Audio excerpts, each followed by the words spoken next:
Muy bien, vamos a orar. Señor, gracias te damos por una mañana más, Señor. Gracias porque entendemos, creemos que tus misericordias son nuevas y Dios, gracias porque nos permite, Señor, conocer de tu palabra y aún, Señor, también prepararnos, Señor, prepararnos para corrientes de doctrinas que pareciera, Señor, que son tan vivas, Señor, o que son tan, no sé, Señor, nos emocionan algunas doctrinas, pero cuando pasan por el filtro de tu palabra, Señor, vemos que no son, Señor, totalmente agradables a ti, Padre. Así que pedimos de tu espíritu, Señor, para tener discernimiento de tu verdad, Señor, entre tantas corrientes, Señor, entre tantas cosas, Señor, que endulzan, como le decía Pablo a Timoteo, nuestro oído, Señor. Así que pedimos, Padre, que tú hables y que nos permita ser hombres y mujeres que tengan la humildad de reconocer si algo estamos haciendo mal, Señor, y también la humildad para buscar misericordia para aquellos que han caído en estas doctrinas. Te damos gracias en Cristo Jesús. Amén y amén. Bien, hermanos, déjenme compartir una pantalla para platicar. Hoy vamos a hablar un poquito de una doctrina que ha sido un caos. Escuché a un predicador que se llama Miguel Núñez. Él decía que esta doctrina o esta teología se le llama, es una de las doctrinas más, bueno, esta apostasía, porque decía, ha llegado a todas las iglesias, a todas las denominaciones. No podemos, lamentablemente, ninguna denominación puede decirse que está exenta de las corrientes y de la postura de la teología de la prosperidad. Si bien hay cosas, obviamente, que nosotros no abrazamos, sí hay situaciones o hay pensamientos, posturas que se infiltran, precisamente por lo que el hermano Simón como que constantemente nos recuerda. Toda herejía tiene algo de verdad y eso es lo que nos atrapa, esa pequeña verdad que la envuelven con muchas mentiras, es lo que nos convence y es lo que nos confunde. La teología de la prosperidad, como sabemos, hermanos, o como quizás muchos hemos escuchado, es una teología donde se ha puesto por encima al ser humano de la misma autoridad de Dios. Y esto es, o esto nace, hermanos, tiene que ver mucho con la historia. Nosotros vivimos en un ambiente o en un tiempo que se le llama posmodernidad. La modernidad eran los tiempos de los principios del siglo XIX y XX, perdón, del siglo XX, es decir, 1900, cuando empezaban mucho la tecnología y la sociedad creía que la ciencia y los avances científicos iban a hacer la prosperidad del ser humano, lo científico iba a solucionar los problemas de toda la sociedad. A eso se le llama la era moderna. Era gente muy racional, usaban mucho la razón, buscaban una verdad central, así se le llama a la modernidad. Pero en los años 50, 60, con esta parte de hippies y varias cosas, viene lo que se llama la posmodernidad, es decir, después de la posmodernidad, después de la modernidad, y ellos dicen, no, ya nos dimos cuenta que los avances científicos en vez de ayudar, nos están destruyendo. Pasaron las guerras mundiales, pasaron muchas situaciones que dijeron, la ciencia no es la salvación de la humanidad. Entonces, la posmodernidad propone irte al sentimiento, que lo más importante es uno, y ahí entra lo que se conoce, que hemos visto bastante, el individualismo. Entonces, al tener al ser humano como el centro, como lo más importante, pues la prosperidad se hizo muy fuerte porque precisamente el mensaje es para enriquecer o para llenar a una persona de manera individual. y se deja mucho de lado muchas verdades bíblicas. El origen, bueno, la prosperidad o la teología de la prosperidad, a grandes rasgos, enseña que la bendición de Dios, la perfección cristiana, se responden o van de la mano con el éxito económico y material y con las bendiciones de Dios. Es decir, la riqueza espiritual se corresponde o se balancea o responde al éxito que yo tenga económico, a la prosperidad financiera e incluso a la sanidad física. Ahorita lo vamos a ver. Eso es lo que habla la teología de la prosperidad. Digamos que mi vida espiritual tiene que ir completamente paralela a mi éxito económico, sobre todo, porque somos hijos de un rey, porque Dios tiene todo, porque son muchas las expresiones que se usan, ¿verdad? Y la teología de la prosperidad, como ahorita les mencionaba, tiene los orígenes así más chiquitos, son a partir de los años 50, 60, donde empiezan las no mega iglesias, sino lo que era el evangelismo masivo, campañas y grandes movimientos de masas. Entonces era como, ¿cómo vamos a hacer para trabajar o para obtener dinero para este tipo de eventos? Y entonces empieza a surgir la doctrina, que es parte de la prosperidad, de la siembra y la cosecha, y entonces empiezan a manipular la cuestión de la ofrenda para conseguir más fondos para campañas o para actividades. Esto se dispara en los 80 sobre todo, y pues hace un auge muy grande en nuestros años. Llega a nosotros más bien a lo que es Latinoamérica en 90s y 2000s. Entonces, a grandes rasgos, esta es la doctrina de la prosperidad. Siempre, esta doctrina tiene una de las circunstancias o de las situaciones más comunes, son los hombres de Dios, los superhombres que se han autodenominado apóstoles. Perdón. Se han autodenominado apóstoles o superapóstoles, incluso, no sé, ya la palabra pastor les queda un poquito corta. Pero es bien interesante, hermanos, porque siempre, durante todas las escrituras, vemos constantemente, o sobre todo en el Nuevo Testamento, que esto no es nuevo. Siempre ha habido doctrinas que han querido quitar la verdad, pero se han disfrazado de muchas formas. Los primeros siglos era atacar a Jesús, ya sea su divinidad, ya sea su humanidad. Y después era atacar no sé, la doctrina del Espíritu Santo, la escatología. Siempre se ha tratado de distraernos de la verdad. Por ejemplo, no es 1 Corintios, en 2 Corintios, les voy a leer, si por ahí tienen su Biblia, acompáñenme a 2 Corintios, capítulo 11, de los versículos, voy a leer del 3 al 9. Déjenme, busco una versión un poquito más. Lo voy a leer en la Nueva Traducción Viviente, pero ustedes me siguen con la Reina Valera.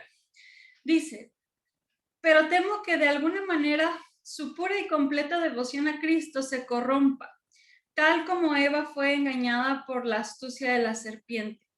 Ustedes soporten de buena gana todo lo que cualquiera les dice, aun si les predican a un Jesús diferente del que nosotros predicamos, o a un espíritu diferente del que ustedes recibieron, o un evangelio diferente del que creyeron. Es decir, Pablo estaba regañando a los corintios porque estaban aceptando cualquier información.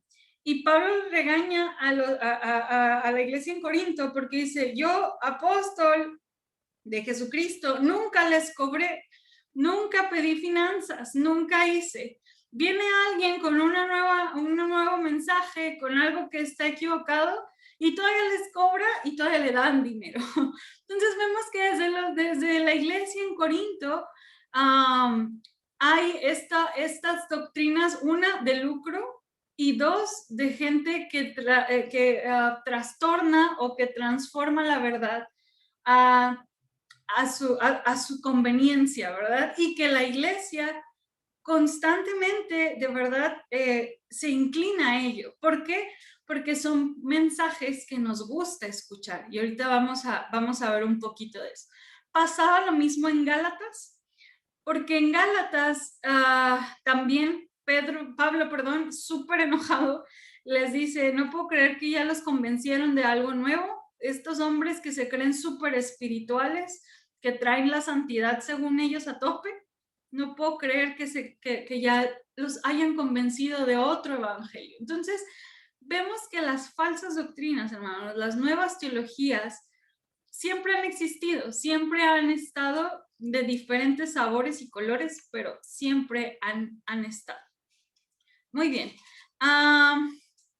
Los puntos principales de la teología de la prosperidad quizás son más, pero ahorita si algo se me escapa por ahí, con confianza me dicen.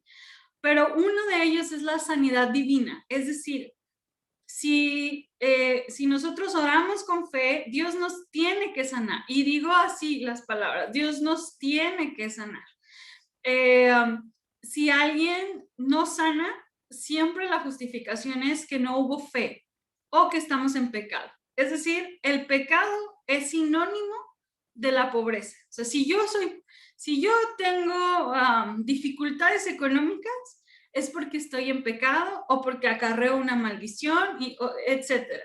No puede ir la bendición de Dios junto con una situación de dificultad económica. Eso para ellos es irracional.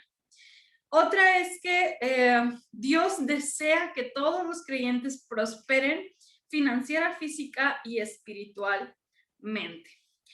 Y algo más es que el creyente, y esto es, yo personalmente es de lo que, bueno, todo me molesta, pero es lo que más me molesta, es el creyente debe reclamar su salud y su prosperidad. Es decir, tú tienes el derecho de declarar, reclamar y decretar, y no sé qué otras tantas palabras existen para exigir a Dios tu salud y tus finanzas económicas. Puedes obtenerlas inmediatamente creyendo que por medio de una confesión positiva, se le llama, y aunque las apariencias externas digan lo contrario, yo tengo que creer, ¿sí? Y también, pues dentro de la teología de la prosperidad, las ofrendas son muy importantes en el tema de la prosperidad. Está lo que se conoce como el tema de la cosecha, siembra y cosecha, me parece, o la siega y la cosecha, es decir, lo que yo siembro, dice la Biblia, que después podemos hablar de esos pasajes contradictorios. Lo que dice la Biblia, que lo que yo siembro lo segaré al 100 por 1, ¿verdad? O sea, 10 veces más me va a dar el Señor. Es decir, que si yo doy 10 pesos, Dios me tiene que dar 100 porque así lo dice su palabra. Entonces, estos son más o menos los puntos principales de la teología de la prosperidad. Dentro de estos aspectos, uno muy fuerte es la declaración positiva. Y esto habla de que la enseñanza ellos enseñan que las palabras tienen poder y lo que digas será hecho. Afirman los maestros de la palabra de fe que lo que tú digas será hecho y determina todo lo que te suceda. O sea, tus confesiones, especialmente los favores que demandes a Dios, deben ser declarados positivamente y sin titubeos. Entonces, esto es muy, muy fuerte dentro de las teologías de la prosperidad. No declares con tu boca cosas negativas, siempre declara cosas positivas. Tú declara que eres sano, tú declaras las bendiciones de Dios. Este es uno de los temas que yo considero personalmente que se han infiltrado en todas las iglesias, de menor a mayor grado, pero en todas se ha infiltrado la cuestión de la declaración positiva. Y como veíamos, el evangelio de la salud y la prosperidad. O sea, todos tenemos que estar sanos y si estamos enfermos es porque estamos en pecado. De los grandes predicadores de esta teología frases como si agradamos a Dios vamos a ser ricos, o Dios es el mejor negocio y el mejor banco para invertir, o Dios quiere que sus hijos usen las mejores ropas, quiere que conduzcan los mejores automóviles y quiere que tengan lo mejor de todo. Basta con pedir lo que necesitamos. Pocas personas saben que pueden tener su orden de compra a Dios. Había incluso unas frases hasta más fuertes, por ejemplo, Kenneth Copeland decía que somos dioses, o sea, que somos como dioses. Y bueno, a muy grandes rasgos esta es la teología de la prosperidad que se infiltra y que los superapóstoles o la gente que dirige estas teologías se denominan apóstoles o superapóstoles. Son identificados porque son más espirituales que los demás. La gente los sigue como si tuvieran ellos el poder, ¿verdad? Y la gente es sumamente engañada, gente vendiendo sus casas, gente de verdad siendo totalmente manipulada por este tipo de predicaciones. El otro día veía veía una serie en Netflix de una iglesia americana como una crítica, o sea, era una burla hacia las iglesias, mega iglesias que están creciendo a expensas de quitar el dinero de esta manera, ¿verdad? De engañar a la gente de esta manera. Entonces es muy duro lo que es los estragos que esta teología de la prosperidad ha hecho y sobre todo el testimonio que ha dejado en la sociedad.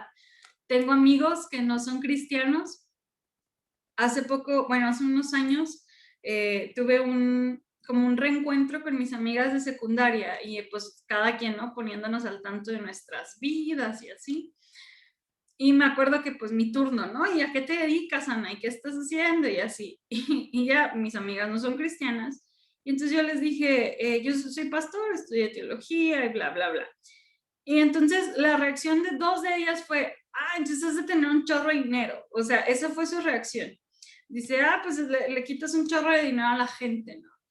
Y me dolió porque es un general, o sea, la gente cree que así se manejan las iglesias, ¿verdad? Y es muy, muy triste porque la teología de la prosperidad nos ha hecho este título, nos ha dado esta forma de ver. Ok, antes de eso, algunas bases bíblicas que tiene la teología de la prosperidad que no son bases bíblicas. Por ejemplo, en Tercera de Juan, dice Juan, amado, yo deseo que tú seas prosperado en todo, así como prospera tu alma. Ese literalmente es un saludo como el que Pablo le da a los romanos, como el que Pablo le da a los gálatas, como el que Pedro le da a los judíos. Y Juan dice, amado, yo deseo que seas prosperado en todo. Era una forma de saludar, era un Dios te bendiga, ¿verdad? Pero la teología de la prosperidad lo ha convertido en su base. Dios desea que seamos prosperados en todo. Esa es una de sus bases. La cuestión de la siembra y la cosecha también es otra de sus bases bíblicas. Y no me acuerdo cuál otra. Ahorita a ver si me acuerdo de la otra en mente porque no las anoté. Pero bueno, ¿qué es lo que sí somos nosotros? El creyente sabe que la fidelidad no se mide en términos de éxito ni de popularidad.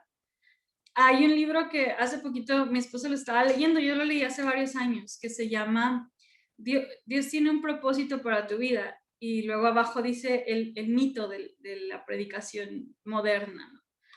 Que todo parece que es ven a Cristo y todo se arregla, ¿verdad? Pero si así fuera, pues imagínense Pablo, Esteban, Pedro, que todos murieron como mártires. Ellos no estaban viviendo ningún tipo de teología de la prosperidad, sino todo lo contrario. Si realmente basáramos la vida cristiana o el éxito de la fe conforme a una vida exitosa, pues todos los apóstoles murieron como mártires. Jesús mismo, ¿verdad? Fue un ejemplo de vida fiel en medio de la pobreza, en medio de la burla, del rechazo. Entonces, toda la Biblia nos enseña que la fidelidad a Dios no puede medirse en éxito como el éxito que entendemos, no, o el éxito social que conocemos, o de popularidad. Jesús nos advierte del precio, ¿verdad? Tomar la cruz y seguirlo. O sea, Jesús jamás nos dijo que esto iba a ser fácil, nunca, en ningún momento. Dijo que tendríamos la victoria y que la victoria es nuestra y que Él ha vencido al mundo, pero nos advirtió muchísimo acerca de lo que habíamos de padecer. La vida de Job es un ejemplo de tiempos de prueba para el creyente. Y el Evangelio de Prosperidad pone énfasis en las riquezas en vez del proveedor de las riquezas. El ser humano pone a Dios, bueno, la teología de la prosperidad pone a Dios como un sirviente. O sea, Dios me tiene que bendecir, Dios tiene que hacer las cosas. No es tanto siervo Señor, sino yo me vuelvo el Señor y Dios se vuelve el siervo que tiene que hacer lo que yo mando. La confianza en las riquezas terrenales ha causado que muchos se olviden de depender de Dios. O sea, la Biblia advierte del amor a las riquezas. Y el Evangelio de la Prosperidad vende la salvación y una falsa esperanza, pero la paz verdadera solo puede encontrarse por medio de la fe en Jesucristo. Y la correcta motivación de dar es el agradecimiento, la extensión del reino y la gloria de Dios. O sea, incluso aquí, hermanos, en nuestras iglesias, el pedir que ofrenden para que Dios les multiplique, debemos de tener cuidado. La correcta motivación siempre debe ser el agradecimiento, la extensión del reino de Dios y su gloria. Nunca el dar para que Dios nos recompense, nunca el dar, que Dios lo hace ciertamente, sin embargo, no puede ser nuestra motivación. Porque la espiritualidad no se puede medir con lo que Dios me ha dado, porque ya nos ha dado suficiente. La espiritualidad no se mide con nuestra cuenta bancaria. No puedo medir mi vida cristiana en base a mi salario, en base a mis riquezas. Termino este tiempo con esto. Leía un libro que se llama Radical, me parece, de David Platt, y decía que él en misiones allá en el área musulmana, no recuerdo qué parte, decía que en la tele lograron poner en el cable una predicación de Estados Unidos en el otro lado del mundo para escuchar a un predicador. Y le preguntaban al misionero, decían, pero es que el predicador decía que que la fe se manifestaba en un buen carro, la fe se manifestaba en finanzas, en prosperidad, etc. Y entonces le decían estos chicos que apenas comenzaban en la fe, decían, entonces nosotros no tenemos fe, porque pues era gente pobre que estaba huyendo del gobierno para que no los mataran por ser cristianos. Y luego escuchan que dicen que la fe se trata de que Dios los iba a bendecir y ven que sus vidas están hechas en pobreza, en persecución. Decían, no, pues entonces mi fe no es verdadera. Este evangelio no es un evangelio para todos. No podemos ir a África a decir esto porque no aplica cuando el evangelio es para todos, ¿verdad? Este evangelio es para la gente quizás de dinero, que puede seguir invirtiendo, pero no es un evangelio para todos. Y la espiritualidad no se puede medir con nuestra cuenta bancaria. Y ya para que ahora, no sé si podamos platicar un poquito, toda teología, hermanos, toda doctrina, toda enseñanza externa a las verdades bíblicas nace de alguna necesidad, nace de alguna situación social. Hay teología, por ejemplo, del migrante, hay teología feminista, incluso teología negra, porque nace de alguna necesidad, no que estén bien. Entonces, yo me tengo que poner a pensar de dónde sale o qué podemos aprender, no de la teología en sí, pero sí de por qué esta teología ha sido tan aceptada. Porque esta teología la gente la ha abrazado. ¿Y por qué le hemos dejado entrar a nuestras iglesias? O sea, ¿qué mensaje nos da a la iglesia que muchos han abrazado esta doctrina? Y la otra pregunta es, ¿qué de esta teología practicamos en nuestra iglesia de manera consciente o inconsciente? ¿Qué de lo que ahorita hablamos sí hacemos o yo he hecho? ¿Qué cosas sí se han metido dentro de nuestras predicaciones, dentro de nuestro mismo vocabulario, ¿verdad? De esta teología. Voy a cerrar, voy a dejar de compartir para que platiquemos de eso. ¿Alguien quiere aportar, quiere decir algo, hermanos, que han aprendido, escuchado, etcétera? Hay mucho que hablar. Yo. Hermana, adelante.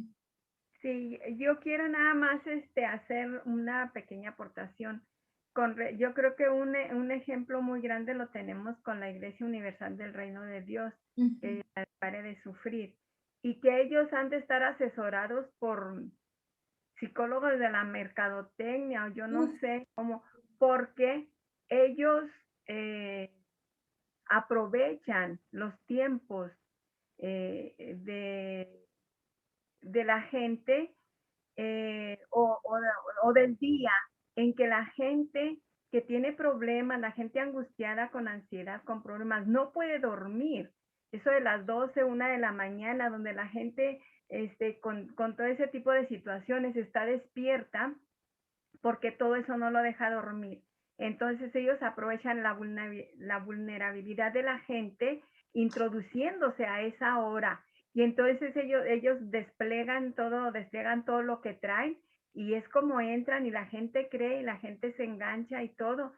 Pero si nosotros nos damos cuenta, mucha gente no se da cuenta que los testimonios nunca hablan de la cuestión espiritual, siempre hablan de que estaban en la ruina y no tenían que comer y que estaban enfermos de no sé qué y que ahora tienen 2 carros y un departamento y 2 negocios y no sé qué. Y entonces todo eso, la gente que está en sus camas sin poder dormir por eso, se deja ir por ahí, pero incluso luego dicen, y platiqué a la gente a ver si alguien le cobró algo o le costó algo. Y claro que no lo dicen porque ellos depositan o dan eso de manera voluntaria, según ellos, para recibir eso que ellos están necesitando o pidiendo.